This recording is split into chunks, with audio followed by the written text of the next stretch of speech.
Assalamualaikum warahmatullahi wabarakatuh. Saya Aminah dari PAI Unit 2 ingin memaparkan atau menjelaskan makalah saya yang berjudul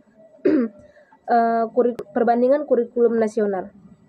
Nah, kurikulum merupakan seperangkat rencana atau rancangan, struktur, dan sistematis yang digunakan sebagai pedoman untuk mencapai suatu tujuan. Seperangkat rencana di sini meliputi tujuan, isi, bahan pelajar, metode, dan cara pembelajaran.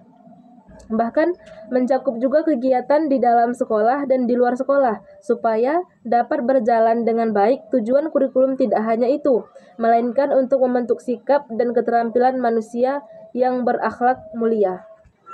Nah, di sini saya akan menjelaskan kurikulum 1975 menekankan pada tujuan agar pendidikan lebih efisien dan efektif.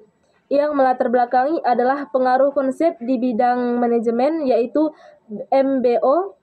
Saat itu metode materi dan tujuan pengajaran dirinci dalam prosedur pengembangan sistem instruksional. Zaman ini dikenal istilah satuan pembelajaran. Nah, kelebihan kurikulum 1975 itu menekankan pada pendidikan yang lebih efektif dan efisien dalam hal dan waktu. Dan ada juga kekurangannya.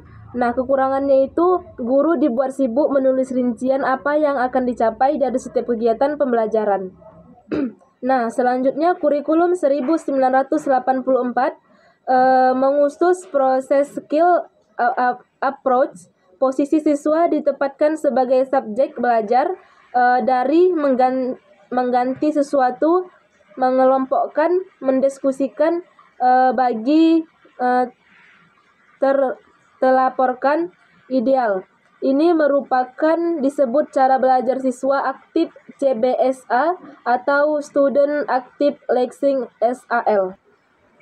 Nah, kelebihan kurikulum 1984, pendekatan pembelajaran yang memberikan kesempatan kepada siswa untuk aktif terlibat secara fisik, mental, intelektual, dan emosional, dengan harapan siswa memperoleh pengalaman belajar secara maksimal baik dalam ranah kognitif maupun psikomotor.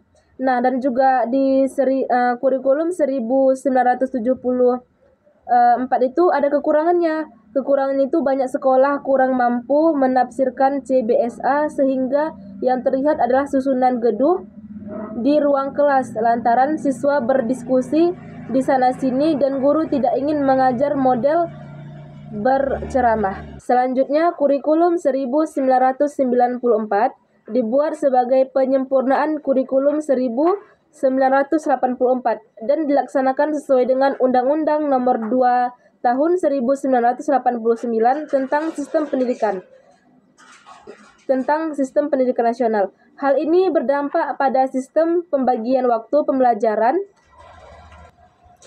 pembelajaran, yaitu dengan mengubah dari sistem semester ke sistem katurwulan. Tujuan pengajaran meningkatkan pada pemahaman konsep dan keterampilan menyelesaikan soal dan pemecahan masalah. Selanjutnya itu kelebihan kurikulum 1994, penggunaan strategi melibatkan siswa aktif dalam belajar, baik secara mental, fisik, dan sosial, serta pengajaran dari hal yang konkret ke hal yang abstrak, dari hal yang mudah ke hal yang sulit, dari hal yang sederhana ke hal yang kompleks. Selanjutnya kurikulum 2005. Kurikulum merupakan niat dan harapan yang dituangkan ke dalam bentuk rencana maupun program pendidikan yang dilaksanakan oleh para pendidikan di sekolah. Kurikulum sebagai niat dan rencana, sedangkan pelaksanaan adalah proses belajar mengajar yang terlibat dalam proses tersebut, yaitu pendidik dan proses pendidik.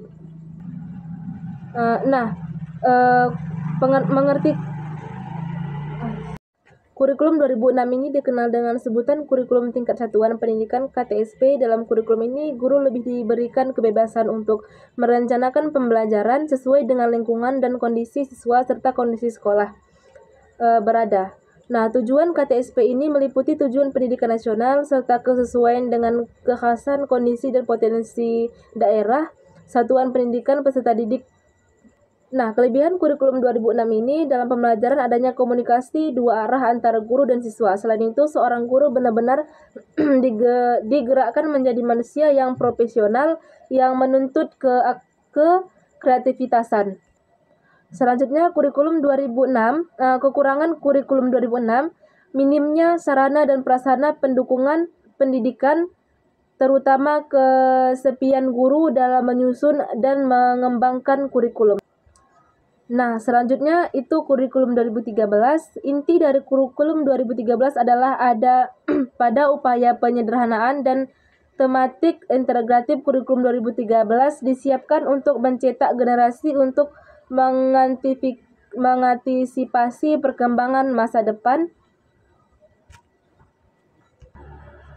Nah, kelebihan kurikulum 2013 itu siswa lebih dituntut untuk aktif, kreatif, dan inovatif dalam setiap pemecahan masalah, munculnya pendidikan karakter, pendidikan budi pekerti, adanya kompetensi yang sesuai dengan tujuan pendidikan nasional. Nah, kekurangan kurikulum 2013 itu kebanyakan guru masih beranggapan bahwa dalam kurikulum 2013 guru tidak perlu menjelaskan materi, padahal guru dan siswa harus saling aktif dalam pembelajaran. Sekian dari makalah saya akhiri dengan Assalamualaikum warahmatullahi wabarakatuh.